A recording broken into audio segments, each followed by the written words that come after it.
Now, in other news, in fact, to our main story this evening, 245 buses imported by government in 2016 to boost the public transport system are currently grounded.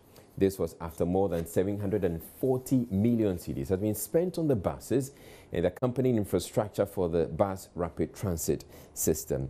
Now, JoyNews investigations show the BRT system has ground to a halt because it has accumulated excessive losses. In the second of our investigative series titled Grounded Wheels, Manasseh Azure Awini reveals that government deviated from the implementation plan of the project, which was designed with support from the World Bank. In 2007, the government of Ghana, acting on the World Bank report, initiated the urban transport project to build a more decent public transport system in the urban centers. Samson Jamra has been part of the project since 2008. The objectives of the project was to improve mobility in areas of the participating MFDAs. Then the participating MFDAs were in Gama and then in Kumasi and Ejiso. And then again, it was also to shift into more environmentally sustainable transport modes and lower transport-related greenhouse gases emissions along the pilot BRT corridor in Accra. The then pilot BRT corridor was the Kaswa through Kanishi to the CBD corridor. Once we started with the implementation, the pilot was shifted from the Kaswa to CBD to Amasaman through Achimota to Kwame Nkrumah Circle to CBD. This was because it was easier to implement the infrastructure on the new corridor than the originally chosen corridor. A private legal practitioner and transportation consultant, David Ofosudote, says the need for an urban transport system came earlier than the 2005 report, which started a current transport project. I actually worked on a World Bank assignment which looked at poverty worldwide. And Ghana was one of the case countries for poverty. And we worked under a team leader called Professor Nambia. And I led the team on mobility needs of the poor. So what we looked at was how do poor people move around? And among other things, we looked at walking paths around Accra, bicycle paths, people who use all kinds of travel to work. So people who, for example, sit in their buckets of vehicles, they load them like sardines, for want of a better word, to go to work. And all those issues, and then we traced where they originate to where they end. So you will notice that if you take about the fact that at that time about 63% of all trips to the Central Business District were emanating from the periphery. And of this, a huge percentage of people, of about 50 to 60%, were classified as poor. In other words, they fell below a specified poverty line in Ghana. So these things originated from some of these studies way back in the early 90s. I think we ended that study in 95 or so, if I recall. And the idea was to look at how do you help the poor increase their mobility to be able to access the socioeconomic development activities, which included, for example, developing bicycle paths. So if you look at from Nima all the way to Accra, to Accra Central, there's a 50-kilometer network of bicycle paths there, which people don't see because people park on their bicycle paths. So it was one of the interventions. In 2016, President John Mahama commissioned the urban transport system, a compromised form of the bus rapid transit. The legal entity created to manage what became known as the Ayalolo bus system is the Greater Accra Passenger Transport Executive, gov't, headed by Samson Jamra. The project was broken down into 5 components. Component 1 was the institutional development component. That was $14.5 million was allocated to that component. Component 2 is a traffic engineering, management and safety component, which had $31 million allocated to it. Component 3 was the bus rapid transit system, which had $46 million allocated to it. Then we have a component 4 that talks about integration of land development and transport planning, having an allocation of $2 million. And then we have the project outcome and monitoring, being allocated $1.5 billion. 68 buses were deployed to run the Tudu-Ofanko route. However, after nearly 2 years of operation, the system ran into challenges. We started services in December 2016, and in December 2016 we had deployed only 25 of the buses. At that point in time, we were carrying on a daily basis 3,000 passengers. But we grew the business up until somewhere towards the third and final quarter of 2017, where we were carrying at least 11,000 passengers on a daily basis on the corridor. However, this declined consistently from that until currently we are doing close to 4,000, 5,000 passengers on a daily basis, which is exacerbating the cash flow challenges that we currently have.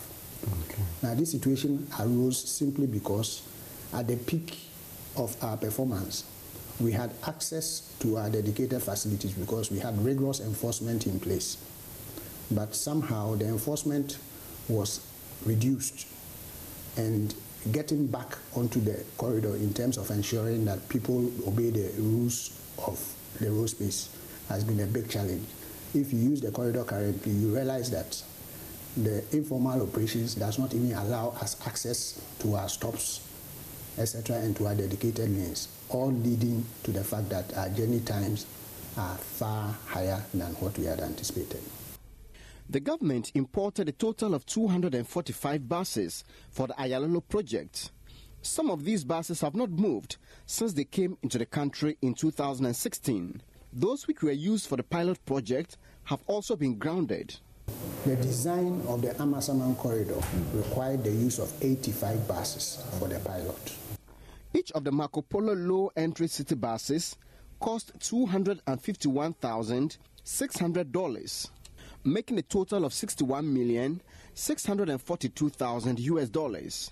Together with the cost of developing the infrastructure, the project has cost Ghana more than $151 million US, or 742 million Ghana cedis. Out of this, only $7 million is a grant from the Global Environmental Fund. The rest are loans. The World Bank financed the infrastructural components of the project from 2008 to 2015.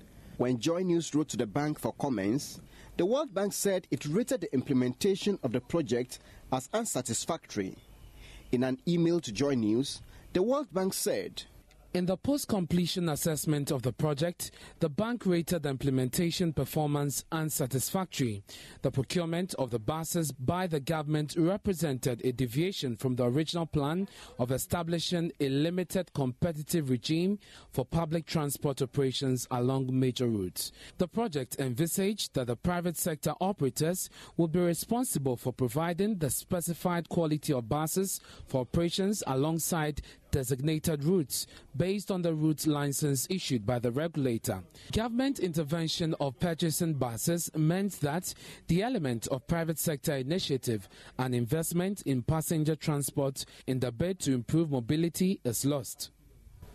David Ofosudote tells JoyNews there are enough lessons in the past that make government involvement in buying the buses problematic. We had the Omnibus Service Authority under the Omnibus Licensing Decree of 74, under which the district assemblies or the then local government entities were to have cordoned areas to operate these omnibus services. It didn't quite work. City Express was introduced, omnibus services was introduced. In fact, omnibus came before City Express, then MMT, then we have the Ayalolo and all the rest. So these are all interventions.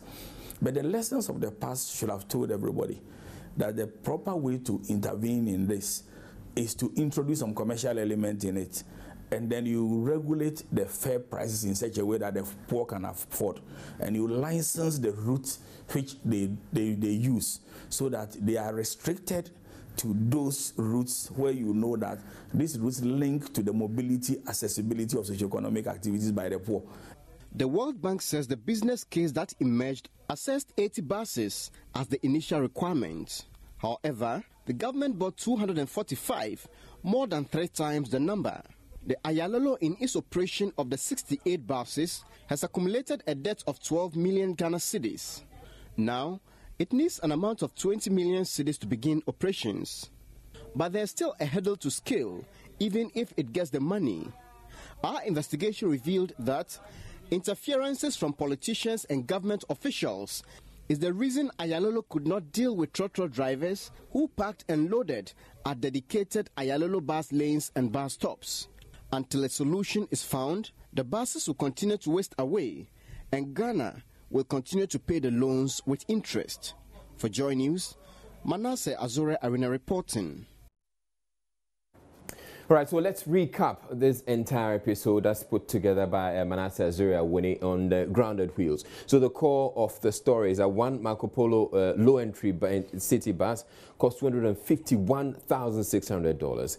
Now, 245 buses will come to $61,642,000. Now, building of infrastructure for the bus rapid transit system project cost $151 million, which translates to 740 million cedis.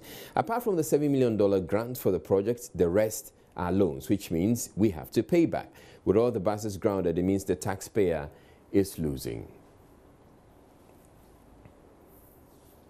There will be more on the story of the grounded wheels, so stay tuned to all our platforms, radio, online, as well as social media for details.